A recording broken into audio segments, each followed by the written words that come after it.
ఉన్న బంగారాన్ని విడిపించి ఆ రోజు ఆన్లైన్ రేటుకే మేము కొంటాం. Sharma gold company. గురుగారు శ్రీమాత్రే. గురుగారు సంకటహర చతుర్దశికి ఎందుకు అంత ఇంపార్టెంట్?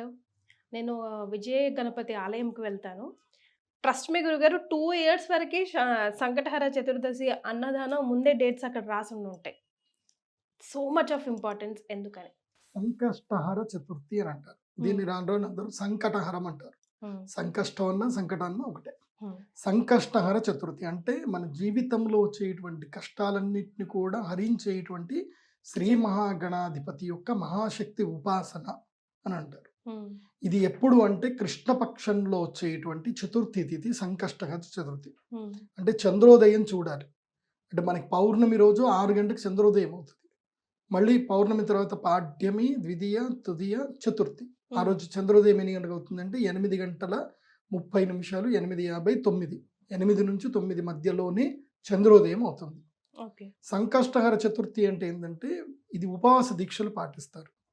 రోజంతా కూడా ఉదయాన్నే లేచి స్నానము సంకల్పం చేసుకొని గరికను సంగ్రహించడానికి వెళతారు. గరికను సంగ్రహించుకొని ఈ రోజంతా కూడా ఓం గం గణపతయే నమః, ఓం గం గణపతయే నమః అనే దివ్యమంత్రం చదువుతూ ఈ రోజు ఏం చేయాలంటే విశేషంగా ఉండ్రాళ్ళు సేకరించాలి. అంటే మనం పూరీలు చేసుకుంటాం కదా, సో గోధుమ పిండితోటి పూరి చపాతీలాగా చేసి అందులోపల ఒక పదార్థాన్ని తయారు చేసుకోవాలి. కొబ్బరికి సంబంధించి గరిజలు చేసుకుంటారు కదా.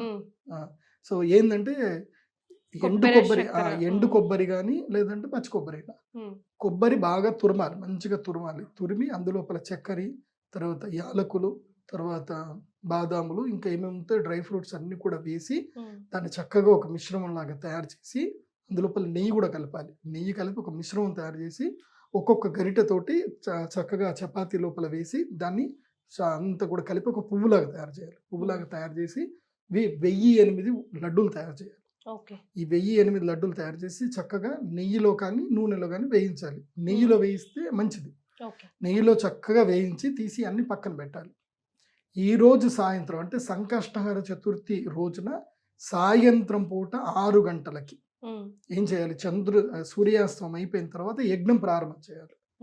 ప్రారంభం చేసి అంటే 5 గంటల నుంచి సంకల్పము పూజ అంతా రెడీ అయిపోతుంది. కరెక్ట్గా సూర్యాస్తమం అయిపోగానే యజ్ఞం ప్రారంభం అవుతుంది. గోధూళి వేళ అంటారు, దివ్య ముహూర్తం అది.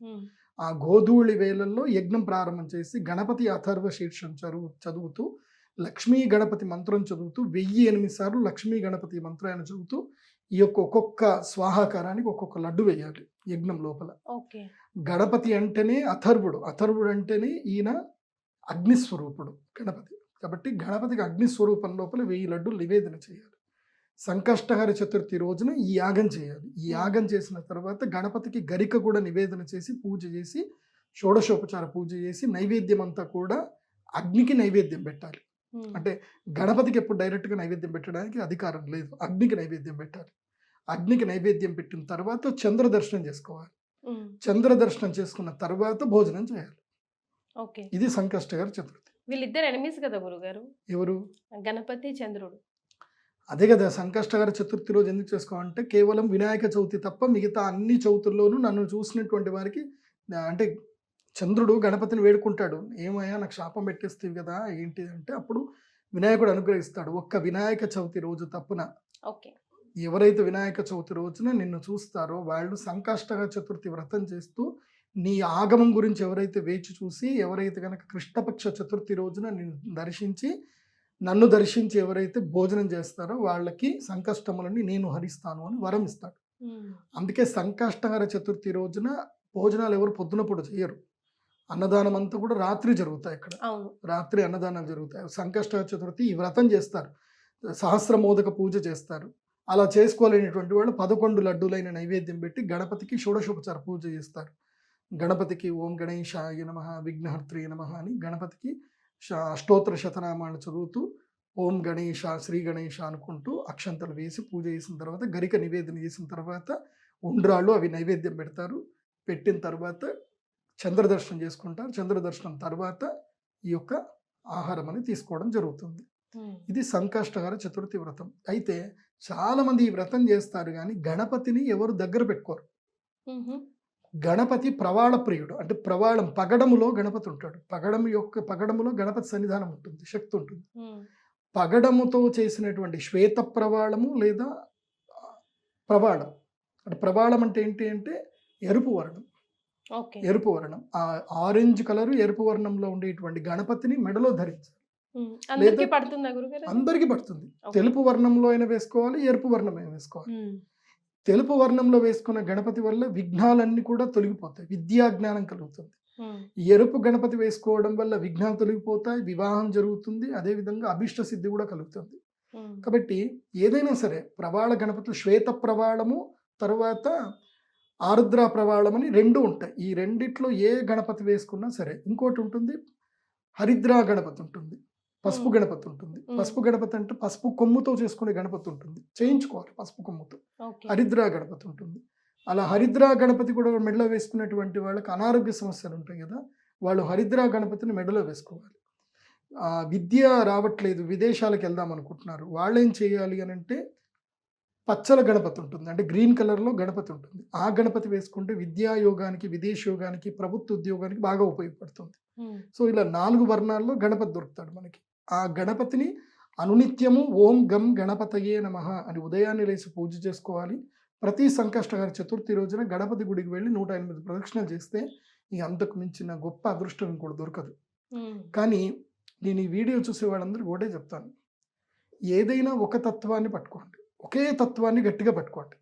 ఇవాళ నేను గణపతి గుడికి వెళ్ళాను, చాలామంది నాకు ఇది కన్ఫ్యూషన్లో అడుగుతూ ఉంటారు, నేను ప్రతిరోజు గుడికి వెళ్తానండి అని అంటారు. ఒరే ప్రతిరోజు గుడికి ఎందుకురా, నువ్వు ఏ దైవాన్ని నమ్ముకున్నావు, ఇప్పుడు గణపతిని నమ్ముకున్నావు, మంగళవారం కానీ బుధవారం కానీ గుడికి వెళ్ళు, ప్రదక్షిణ చేయి, అంతే. ఇంకా గణపతిని పట్టుకున్నావు అంటే గణపతినే పట్టుకో, లేదా వెంకటేశ్వరం పట్టుకున్నావు అనుకో, శనివారం రోజు వెళ్ళి వెంకటేశ్వరం గుడి చుట్టూ తిరుగు. అమ్మవారిని పట్టుకున్నావా, శుక్రవారము లేదా మంగళవారం ఏదైనా ఒక రోజు వెళ్ళి అమ్మవారి గుడి ప్రదక్షిణ చేయి. కానీ రోజు మంత్రానుష్ఠానం, రోజున ఇంట్లో కూర్చొని ఒక 5 నిమిషాల పాటు మంత్ర జపించు, మూల మంత్ర జపాన్ని గురువు దగ్గర నుంచి గ్రహణం రోజున ఏదైనా మంచి సమయంలో గురూపదేశం తీసుకోవాలి, తీసుకొని జపం చేసుకుంటే మంచి జరుగుతుంది. సో ఇది చేస్తే సంకష్టహర చతుర్థి చేయడం వల్ల సంకష్టములని హరిస్తాయి. ఎందుకోసమంటే నేను చాలా కుటుంబాలు చూశాను, మాకు తెలిసిన మా అన్నయ్య గారు ఉంటారు, మా బాబాయ్ ఉంటాడు, చక్రి అని మా బాబాయ్, వాళ్ళ అన్నయ్యకి ఆల్మోస్ట్ హాస్పిటల్లో పడిపోయారు, ఇంకా చనిపోతారు అని అనుకున్నారు. వాళ్ళ ఆవిడ నేను సంకష్టహర చతుర్థి చేస్తానని చెప్పి దీక్ష తీసుకుంది. హాస్పిటల్లో డెత్ బెడ్ నుంచి బయటకు వచ్చాడు, ఇప్పటికీ ఆరోగ్యంగా ఉన్నాడు ఆయన. వాళ్ళ వంశంలో ఇప్పటికీ వాడు సంకష్ట చతుర్థి ఇప్పటికీ వదిలిపెట్టలేదు, ఇంకా చేస్తూనే ఉన్నారు వాళ్ళు. ఎందుకోసం అంటే ఆ సంకల్పం వల్ల వాళ్ళు ఆయన చనిపోయేటాన్ని బతికినాడు. ఇంకా డాక్టర్లు అన్నారు ఇంకా వెంటిలేటర్ పెట్టేస్తే ఇంకా అయిపోయిందని అంటారు. ఆమె దండం పెట్టుకుంది అంతే. మా నాన్నగారు వెళ్ళినప్పుడు చెప్పారు సంకష్ట చతుర్థి చెయ్యి, ఏం కాదు నీ మూడు బతుకుతాడు, బతికాడు. అది అదృష్టవంతులు. Right, thank you so much గురువు గారు. శ్రీమాత. సుమన్ టీవీలో మీ పర్సనల్ అండ్ బిజినెస్ ప్రమోషన్స్ కోసం కింది నెంబర్కి కాంటాక్ట్ చేయండి.